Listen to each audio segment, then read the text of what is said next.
I am here today with Joe Manausa, a realtor from Joe Manausa Real Estate and a housing influencer from Tallahassee, Florida. Hey, Joe, welcome to the Home Building Hero. Hey, David, great to be here. Thanks. Yep, I appreciate you coming onto the program. I've got to share the reason that I'm having you on here is was looking for some information and I found a video you posted on YouTube, and I just loved your approach to using data to dispel some myths on housing. That's something that I try and do as well, because a lot of times there's data or articles that are posted that don't really have all the facts. So I appreciate your approach, and I was like, man, I got to get you on the podcast here and we got to have a conversation. So thank you again for joining us. I'm glad to be here. So why don't you start off by telling us a little bit more about yourself, and what you do, and maybe a little bit about your YouTube channel as well and your thoughts behind that. Yeah, I'm a real estate broker now for over 30 years. And in our industry, there's not much analysis done from within. Most people that get into real estate are salespeople. And so you don't get a lot of, a client typically doesn't get a lot of real market information. And what I've done is I've just scoured the internet for all the data on housing I can find. And I try to deliver a data-centric message. I'm not pushing an agenda. I'm just trying. Well, everyone pushes an agenda. My agenda is people will respect the fact that I'm putting out the information, whether it sounds good or not. And I think I'll draw a pretty good clientele from people who want to know what's truly going on.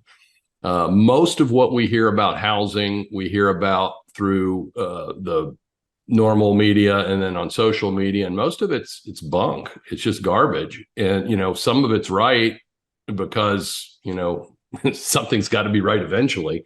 But I mean, 2 years ago, people calling for foreclosures, I refuted that right away. I said, it cannot happen. There's too much equity in the market.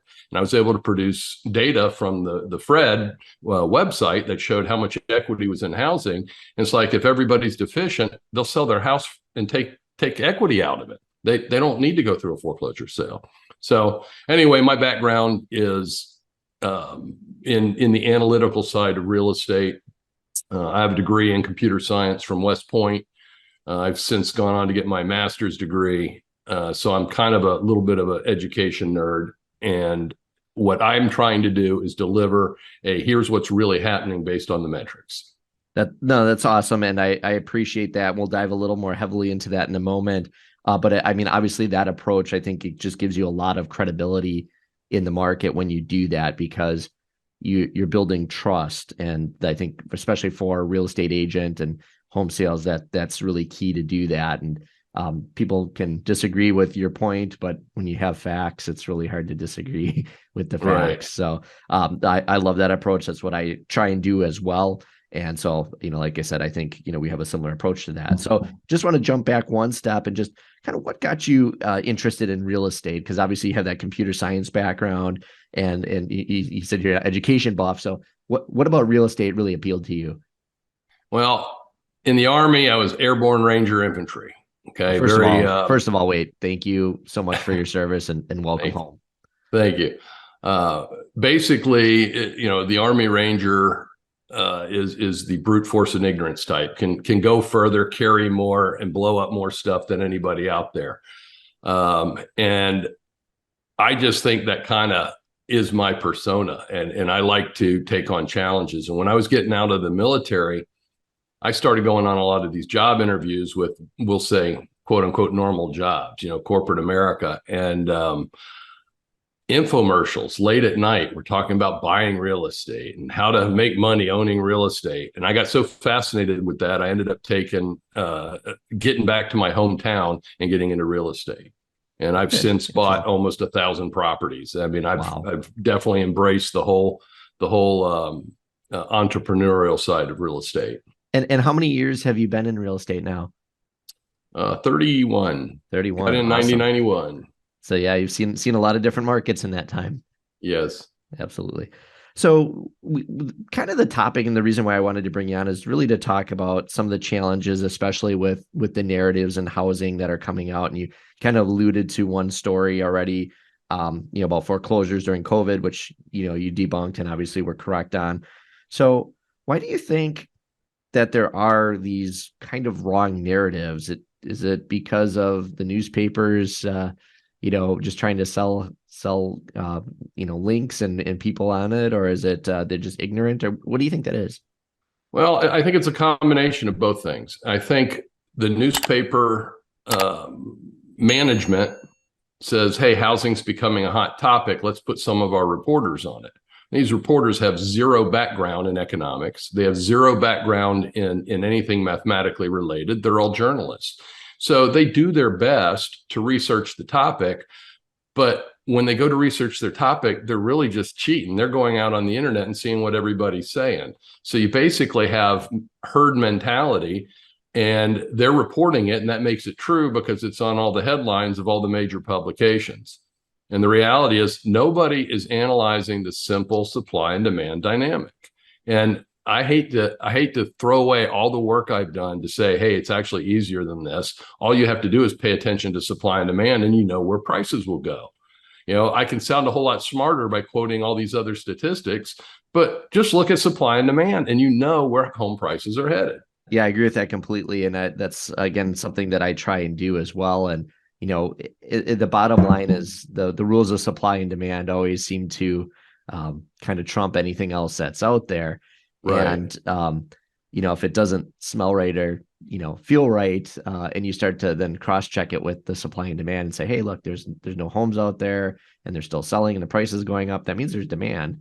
Maybe there's just not enough inventory out there. So a lot of times you can find the answers to the questions, and we are in a very data centric industry, right? I mean, you have your MLSs and you have all these websites that are reporting information. So the information's out there. It's just a matter of taking the time to pull it together and then put some thought behind it. So obviously when you see a headline that maybe is questionable or it doesn't seem to gets past the sniff test, let's say, how do you dispel or counter it? Well, I'm constantly looking for the reason that I'm wrong because I'm basically a contrarian. Everybody in the country is calling for crashing housing market, and I just don't see the data that supports that conclusion. But I also know that I'm not a genius, so I'm looking for why am I wrong? And so anytime I see one of these crazy headlines, I look into it and I look at the data that should support it, because almost none of these articles are supported by data. They're supported by opinion.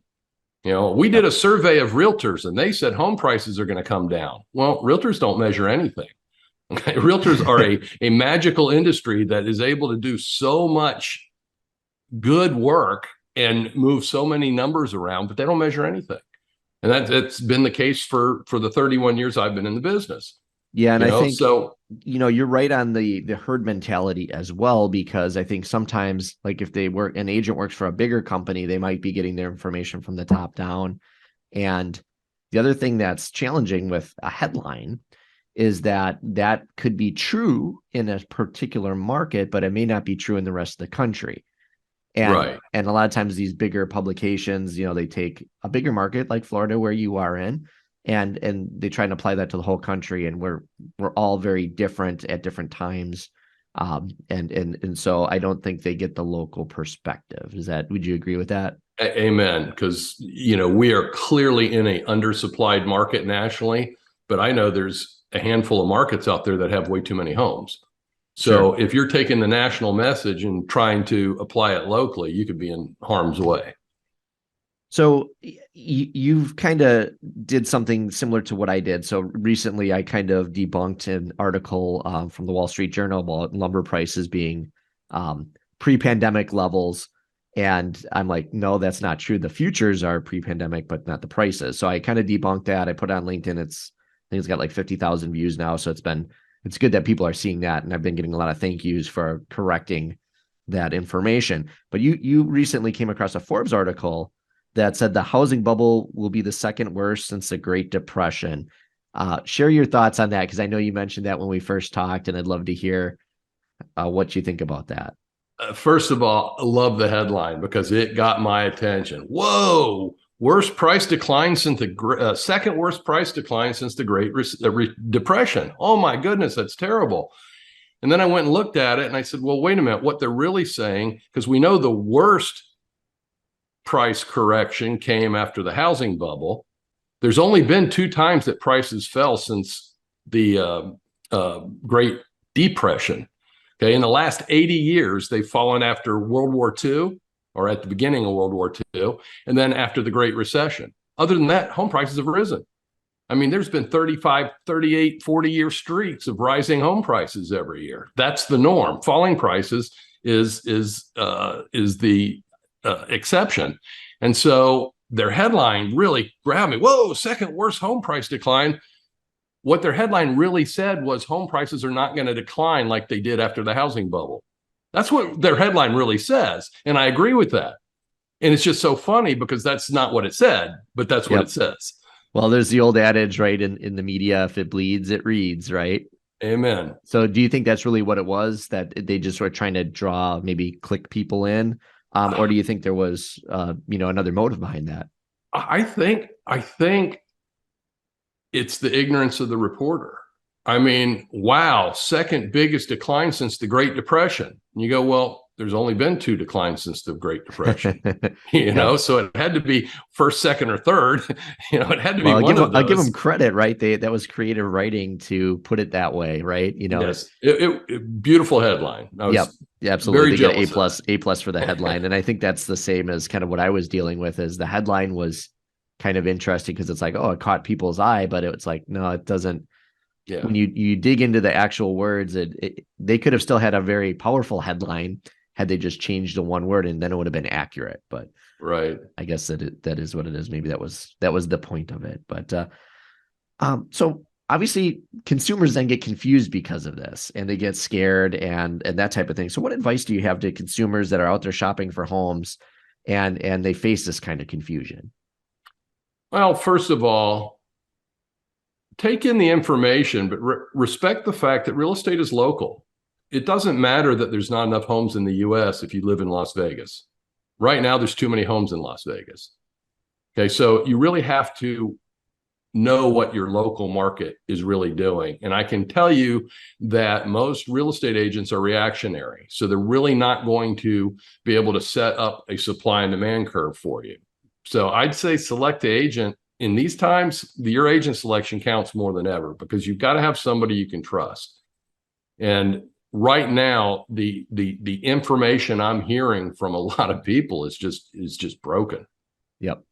Yeah, and I think one of the other kind of misconceptions is that, okay, we know rates are up, and that's obviously a shock. They went up very quickly, so that definitely changes the financial dynamic for buyers. But the one positive that we're not hearing about is the equity that a lot of these current homeowners are gaining and have gained over the past couple of years. And I think that offsets a lot of that interest rate increase, because especially if they're selling something that's in that lower tier of pricing, they're going to have a lot of equity, and those homes are still selling pretty quickly and for a lot of times over asking. Yeah, but there's a bigger problem. And like one of my main messages is this is not 2006. In 2006, there were 4 million homes on the market in the US. Today, there's 1 million homes on the market. There is not enough supply. That means there's no fuel to crash home prices. Doesn't mean there's not shock in the market where you might see some fluctuations down, but it can't be sustained because there's not enough housing units. Okay, but when we go and we look at what most people are thinking and talking about, they're all trapped behind what I refer to as recency bias. Nobody remembers the 1960s. If early in 1960 you said, what, $14,000 for a home? This is crazy. I'm going to wait. Okay, you would have had to wait till 2006. Okay, 46 years later to get home prices to drop, and they weren't going to drop from that $16,000 mark. They were going to drop from the 200 and something $1,000. Yeah. No, I agree with that. And I definitely want to second the comment that it only costs you more money by waiting on housing. Yes. Yeah, absolutely. So that being said, I mean, we've kind of answered this question a little bit, but let's take a fresh take on that. Why is housing or real estate a good investment still? 2 words: leveraged appreciation. And all right, explain that. Well, first of all, to own $400,000 worth of Amazon stock, you have to come pony up $400,000. And then you get your gain on that $400,000 or your loss. Okay. But to buy a $400,000 home, today's consumer can get into that for as little as $20,000, maybe as much as, you know, $40,000 or $80,000. But what you're doing is you're putting a small amount of money to control a large asset. And real estate has gone up 5.2% every year on average for the last 80 years. Okay, so when you leverage something 5-to-1 and it goes up 5%, that's 25% increase on your equity. Oh, I love that. Okay, and when you look at it as an investment, standalone investment, it makes a lot of sense. But when you look at it through the eyes of someone who needs a place to live, it's not like you're going to buy a house or live under the overpass. You're either going to buy a house or you're going to live somewhere, right? That's right. Yeah, absolutely. And if you look at the expenditure of renting compared to the leveraged equity growth that you get through buying, it's a no-brainer. I've actually got a video that just came out about 30 minutes ago on awesome. is a home proper leverage for inflation. And it's all about leverage and appreciation.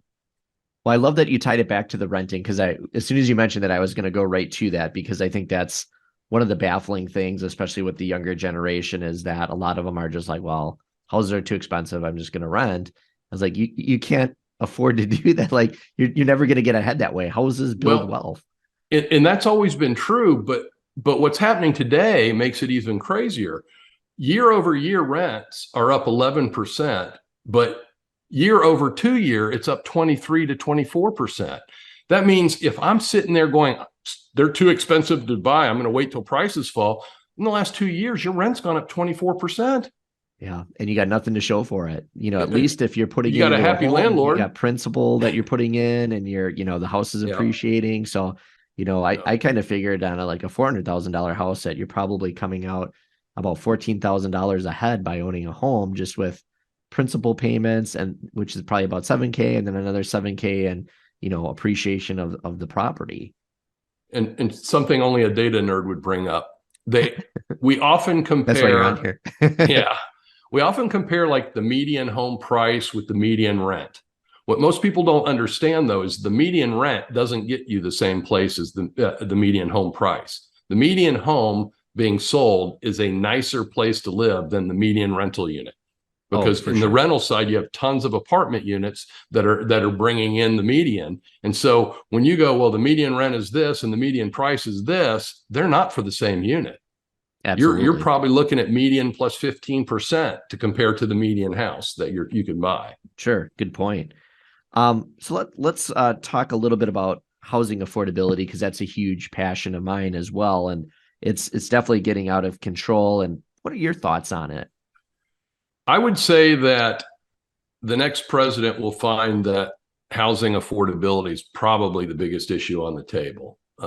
Unless we get another pandemic or Russia decides to or China decides to make a world pending war. World events. Yes. A local economic thing would be, I think, should be, maybe it won't be, but should be on the top of the list. It's going to have to be, because the homeless rate has been rising for the last 4 years, and it had been declining for a long period of time. There are working class Americans priced out of renting and buying in most of the major large cities. So it's a problem that was born from NIMBYism, not in my backyard. Yep. And it's perpetuated. And it's funny because it's a national problem executed locally. There's no New Yorkers that are causing problems in my market area, but the problems they're causing in their market area, I've got locals causing in my market area. Absolutely. Yeah. And you're right, because, just as a brief example, in my world, I had a subdivision that I was creating next to an existing subdivision, and I was going to lower the square footage of the homes. They were by 100 square feet, a whole 100 square feet. And, these are 2,100 square foot ranches. In the one subdivision, mine were going to be 2,000, right? Like, big deal. And the neighbors came out and they screamed and complained. And I did get my 100 square feet less. I should have went for a lot less than that. But my argument was, every single home that I build in the subdivision is going to cost $100,000 more than your most expensive home in your subdivision, Yeah. because that's what they cost and that's what they're going to sell for. So I'm actually improving your values. And you have to go through these exercises with the municipality. And I had to actually bring in an appraiser, and he came in and basically said the exact same thing that I said. And then he pulled the data out and showed it. But those are a lot of challenges that every builder, every developer faces on a day-to-day basis. Yeah, it's crazy. I was speaking to our local builders association last month, and right now our average new home is 2,100 square feet, or our median new home is 2,100 square feet. I told them they should be building 800 to 1,500 square foot units. Yeah. They need to meet the market where the market can afford to buy their homes. Yeah, and so that's one of the things. Like the next question was basically how do we fix housing affordability? And I agree with you on that. It's going to be about density and smaller homes. The challenge is that a lot of the municipalities, like especially in my area, and you can jump in on this too. In my area, we have a mandatory minimum square footage in most of our areas of like 1,800 square feet. Yeah. And then we also have, your lot has to have 20-foot side setbacks, 50-foot front setbacks, got to be X amount wide. And Sure. that automatically eliminates building those smaller homes. Yeah, I think what you're going to find is the well-governed metropolitan areas are going to revoke a lot of their stupid rules.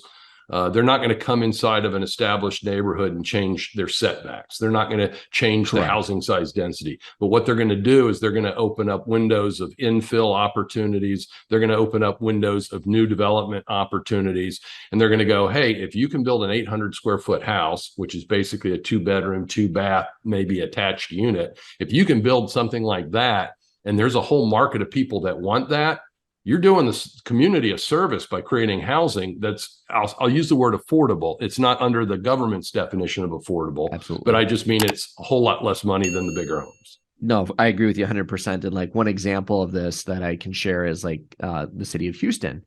So they've turned it on its head. And instead of having a minimum lot size, they have a maximum lot size. So you can have a 45-foot wide lot, 55 and a 65-foot wide lot, and that's it.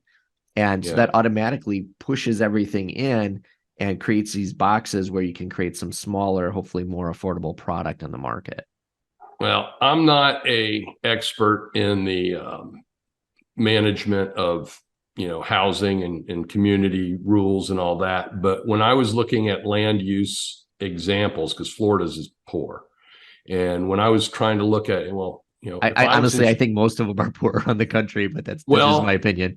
And I think you're right. But what I was going to do was compliment Texas, because they had the least impact from the housing bubble and the fastest recovery, because their builders and developers weren't planning for 3 and 4 years out, because you go out and you buy 3 parcels of land and then you get turned down on 2 of them and you can develop 1 of them. Okay. And so you have to do this years and years in advance to try to forecast against the future demand. Super risky business, by the way. Yeah. And in Texas, from what I'm reading and understanding, they just don't deal with that. And like, if you've got something that's zoned and you go, hey, I want to do this, and they go ahead and do it, because it's already zoned for that. Yeah, certainty in the development process is huge for a developer, because it is a huge financial risk. I mean, you think about this, you've got maybe potentially millions of dollars just going into the raw land, you have millions of dollars going into the development. Then you also have to, a lot of times, guarantee the money that you're going to put in case something happens to you. So now you've got to set up a second, you almost have to pay for the development twice. And then, the market is changing monthly. So, what is true now is not true 3 years from now or 2 years from now. So the more certainty you can get, but I think also the speed at which you develop the community also helps too. So if you can make it go faster and you can be more certain up front, it would encourage more development. Certainly. Would you agree with that? Oh yeah, absolutely. And what stands in the way is the fact that people that have no rights to a property can come and protest to your local municipality saying, hey, we don't want that built there. Well, why? Well, because we live here and it looks better as trees. Yeah, well, absolutely. It's not your land. You don't have that opinion shouldn't be considered. Yeah. And I love, there are some people on the boards that have gotten smart. And the next question that gets fired out, if they're smart, is, was that property for sale? And usually the person coming up says, well, yeah. And it's like, you could have bought it, couldn't you? That'll block development. Yeah. Block the development, own everything. Yep, Otherwise, exactly. If you want it to otherwise, be the let other way it people. is, you certainly had the right to buy it and keep it that way. Amen. Yep. So I love that answer. We don't hear that quite often enough. So one last thing back to housing affordability. What do you think are some other fixes? We talked about like the density and that kind of thing. But what do you think are some other fixes for affordability? Honestly, I think the biggest thing is education. I think if we did a better job getting people to understand why their life was so costly, they wouldn't hold developers' arms behind their backs. And, you know, I think a great example of what's wrong with housing can be seen in the auto industry. You look at the supply backlog and the supply chain disruption that occurred from COVID, and what we've seen is new car prices are through the roof, used car prices are through the roof. Do you think the federal government is going to do something to shut factories down from building cars? Because if it was housing, that's what they would do.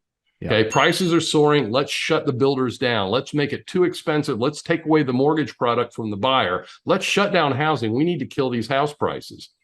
But in the auto industry, though, they're going to go out and they're going to compete against each other, and they're going to start producing too many cars. And Correct. soon you're going to see the largest dealers out there with too many cars, and they're going to go, whoa, we got to slow production down. Yeah. So the market will correct the auto industry, but our federal government is going to take housing in its hand, and their fixes have not been working. Correct. Well, and then the other issue is with the housing market, it's a lot more scattered than the auto industry, which is kind of concentrated into, let's say, 6 or so manufacturers, really big companies, right? Where the housing industry, there's thousands and thousands of builders around the country, some big, some small. So you have that issue. But then, I think the other challenge with the housing industry is that you already have a deficit in homes. We have 500,000 homes that we're probably short on right now today. And it's so hard to ramp. Are you talking production. about in your market, or do you mean U.S.? I just think in the U.S. because 2.5 to 5 million short right now. How much? 2.5 to 5 million short in the U.S. Okay, right now. I'm low on that number. Well, yeah. and one of the issues is that from the last recession, the housing bubble, we lost half our workforce.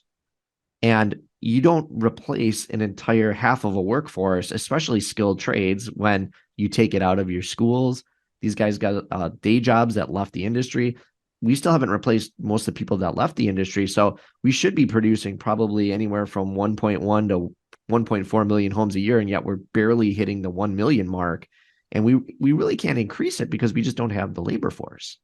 Yeah. And you're looking at every year that you're 500,000 short in production is another 500,000 you need the next year. And we started our production shortages back in 2009. Yep. And see, that was a big misconception of the housing bubble. If you would have asked any layperson or any even real estate expert back in 2009 what happened to housing, they would have pointed at you. They would have said the builders overbuilt the market. The builders built so many homes that prices crashed. Hey, but if you take a step back and analyze it with the lens of time, you go, well, do you realize all those homes they built that didn't sell, that went over to the rental market? Yep. Rents didn't drop. Yep. All those homes that were produced went to the rental market and rents didn't drop. That means the demand for those homes was there. So it wasn't the supply side of the market that collapsed. It was the demand side. Yeah, and what happened on the demand side? They rewrote the rules on how to get a mortgage. Yep. Well, that's exactly it, is the finance policy. And, obviously, what got them into trouble is you got people doing, 120% loans or things like that. Well, but that got a lot of blame. Okay. Yep. And that was such a tiny part of what happened. But what really happened was they took away the loan from someone who had damaged credit, not no credit, not bad credit, because they had some of those loans out there and they got all the press, but someone with a 640 credit score who can buy a home today, who has been doing really well in today's market, they couldn't get a house in 2007. Yep. That makes sense. And that is where we incorrectly blame the builders for building too many homes. And in reality, we just took away the builders' buyers. Yep. That makes sense. Yeah, I agree with that. And then the other thing that I want to share with you, and maybe you've heard this number and just get your opinion on it. So National Association of Home Builders every 5 years does a study on the cost of regulation and how it affects the cost of new homes. And they just recently updated their number, and I might be off by a few dollars, but the cost of local, state, and federal regulation added to the cost of a new home right now is $93,000, 300, and I think it's like $8. I could be off by a few bucks, but that is just an insane number. What do you think about that? I bet you that's, and I don't know this number, but I bet you that's very close to the median lot price too. Meaning, depends on the market. Yeah, like my median lot price right now is $160,000. right, but I'm going across the U.S. That, Oh, sure. you know, and what that basically says is your median builder in America is out 200 grand before they even bring the first piece of lumber to the site. Yeah, you're correct. That's Yeah, very correct. that's it's hard to produce $220,000 homes when that is your reality. Yeah, when you're 200 grand out before going vertical. Yeah, I can't build it for zero, right? Right. No, I think that's a huge point. And I just look at it and I tell people, if the house would have cost 300, now it costs $400,000 basically, and that that takes out thousands and thousands of home buyers in every state when you have that. Some of that I'm not so sure there's a cure for, and what I'm seeing in our local area, we call them impact fees. And impact fees is where if you're putting in a subdivision, a neighborhood, whatever you want to call it, you've got to pay for how you're going to impact the roads and the utility usage in the area. We have the exact same thing, Joe. So we know that very well. Okay. Well, the impact fees, when the government did a poor job planning for 20 years and there's only one chunk of land left on the road, and they go, well, the only way to recover our situation in this part of the city is we need to hit the developer with impact fees. Like, well, how much is those impact fees? Oh, about 300 grand a lot. Yeah, but I'm trying to build $250,000 houses. Yeah, you make it up in volume, I guess. Yeah, and no, you're right. I mean, it's like penalizing somebody new for the mistakes of the past, and it's just not right. And we have an issue in our area that there's some rules in place about impact fees, and none of the municipalities follow them, their own rules. And so, like, for example, they're supposed to actually create a report and show how the money is going to be used. And then if the money is not used within 7 years, they're supposed to refund it to the developer. Well, we had like 30 developers in a room, and we asked a simple question: who here in this room has ever gotten money back from impact fees? And raise your hand. And there was no hands that went up. And this has been going on for 20 plus years. Certainly there should have been some people that got money back. So, obviously holding our government accountable is another thing, but the regulatory cost I think is a big chunk that can be changed and reduced. And obviously the density is a big thing. I think the regulation is another big thing. Lumber is going to cost what it's going to cost. Land is still going to have a fairly fixed. Let me address lumber prices. Sure. And I am on this podcast, I am the least educated on lumber prices. That's okay. I'll fill in the gaps. Okay. But by my last count, there are 13 states in the U.S. that have, by voter mandate, changed minimum wage to go to $15 an hour. Okay. And so what that has meant in Florida is we've seen the minimum wage up 40% over the last 3 years, and it's going to go up another 36% over the next 2 years. Wow. And it's my belief that politicians make these movements to pander to the poor. The trouble is it never helps the poor in the long run, because what we're going to see is increased wages at every level. So we're going to be facing wage inflation for the next 10, 15 years to overcome this artificial growth at the bottom end. And what that means is the cost of lumber has to go up, because the people that are preparing those trees into lumber and the people that are transporting that lumber to your site, on top of all your contractors that are out there, on top of every other material that was delivered to your site, they have to go up. And we're talking about in these key states, basically 76 to 80% growth in the minimum wage. So we're going to end up with a country where the federal minimum wage law might be at $9 an hour, but all these other states are at 15. You're just going to see everybody cave to that. There are too many corporations that are not going to go, well, I'm going to pay someone in Mississippi $8.80 an hour, but next door in Alabama, I'm going to pay them $15 an hour. Yeah, well, I can tell you what'll happen, right? If you live in one of the lower wage states and you're nearby, you're just going to cross the border, right? That's it. And so we are guaranteed wage inflation. And what I'm concerned with is what that's going to mean is fewer people working for more money. So Yep. you're going to see a lot of the lower end of the pay scale lose their jobs because companies can't afford to pay them. Absolutely. And then you have the people that are, let's say, making, let's say, okay, the minimum wage was 10. We'll just use simple examples, right? The minimum wage was 10. They move it to 15. Well, your people that are making $20 an hour are going, well, that guy's making 15. I'm worth at least 10 more dollars than him. So then they want the same commensurate level of increase. Trickle up economics. It's Yeah. it's got to go that way. You're going to see all, and we're already seeing it. I mean, as a small business owner, I used to be able to, our median household income in Tallahassee is just under $60,000. So if I held open a $40,000 a year job, I would have 80 applicants. When I do a $40,000 a year job promotion now, the only applicants I get are fresh out of college or 21 years old. Yeah. And they're going to want to be at 50 or 60,000 a year or two. Yeah. And so wage inflation's real. It is one of the side benefits in housing is that we're going to see the relative affordability of homes come down if home price growth decreases, because I believe wage inflation is here to stay. What's scary is the Fed is fighting inflation, but it cannot fight wage inflation because it's voter mandated. Yep. And so a major piece of the inflation measurement that the Fed is combating is working against the Fed. So I think long interest rates might be up for a long time. Okay. So what about just your outlook in general for the housing market in the next year or two? What are your thoughts there on that? I would say that, first of all, it's local. So whatever I say, don't apply it to your market. Correct. Learn your market a little bit. Learn the supply and demand in your area. I know that as a general rule, we're grossly undersupplied by homes.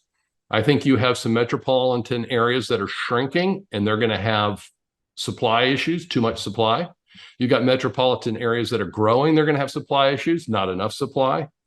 So the key is to know the local economics of where you're at, because supply and demand is going to dictate the changes in home prices. And I can tell you, I don't see any real estate agents measuring supply and demand. I look across the country, I never see supply and demand reports. It never means maybe there's 10 of us out there doing it, across the country. And, if I'm a builder, I'm like, I want to know these numbers because you said it, it's so hard to bring a development to the market. And like I told you, our local homes are the new constructions at 2,100 square feet. Well, they were planning these developments back when the government was handing out stimulus money and interest rates were at 2.25%. Correct. So 2,100 square foot homes made a lot of sense when they were planning it. Yeah. And now here we are. No, it's a good example. I guess I equate this to some other discussions I have in the industry in general. And I kind of say they've said this on other industries, but like housing is the same, where it's like turning around the Titanic, right? Like once you send the ship out in a certain direction, you can't just turn the wheel and it spins all the way around. If you started a development 2 years ago and you just keep getting in the market, you can't just all of a sudden go back to the municipality and say, oh, you know what, we're going to change everything we just planned and start over. And we want to do it tomorrow. Yeah. So. Yeah. And what people don't understand is they are the reason we have this problem. It's you, it's me. Look in the mirror. That's where the problem in housing is. And that's why earlier you said, what can we do to fix home affordability? It really starts with education. Because if you continue to be the problem, a politician is going to respond to you and not fix the problem. Yeah. Yeah. And I'll leave you with one thing. So I do this talk for free a lot of times in my area, and I've been asked to give it a lot of times, and it's like the 11 challenges to housing affordability. But one of the things that I point out in my market is that I look back at the 1950s, because that was like, I think, an ideal time for the housing market and people's lives in general, because basically what I determined is I looked at the average state income and then the average cost of a new home. And back in the 1950s, at least in Wisconsin, it was double someone's income. So for twice your income, you could buy a home. So only one person had to work. That person had the ability to go out and buy, all the new appliances, the TV, the new car, and they were still whole. Nowadays, it's like 8.5 times the average income, at least in Wisconsin, to buy a new home. So now you're seeing the husband working, the wife working, one of them's got a side hustle, and they're still falling further and further behind. And that is one of the biggest issues I think we face as a country is I'll give you even Yeah. I'll give you a scarier continuation of that Okay. story. Love it. It's my belief, and I would love for anybody to prove me wrong on this, but it's my belief that we're going to start seeing a rapid centralization of housing. And what that means is take a look at Bezos and what he's done with Amazon. He thought he was going to sell books online, but he discovered, hey, I can sell everything online. And what he's done is he's sucked mom and pop operations out of all the local markets and replaced them with an online delivery process. Well, what we're seeing now is investment banks are starting to buy single family homes. And they currently own 0.2% of all homes in America. So they are by no means a major player. And in no state do they own 1% of the rental properties. Okay. That makes sense. But it's my belief that home ownership, which started accelerating after World War II and has reached as high as 68% recently, I think we're going to go back to sub 50% levels. Wow. I think we're going to see a Amazon of housing establish itself. It's going to buy up all the houses. And instead of you spending a third of your income to live in a house that you own, you're going to spend half of your income to rent it from a mega giant from Wall Street. Wow. And if you want a good parallel to this, just look at student housing in the US.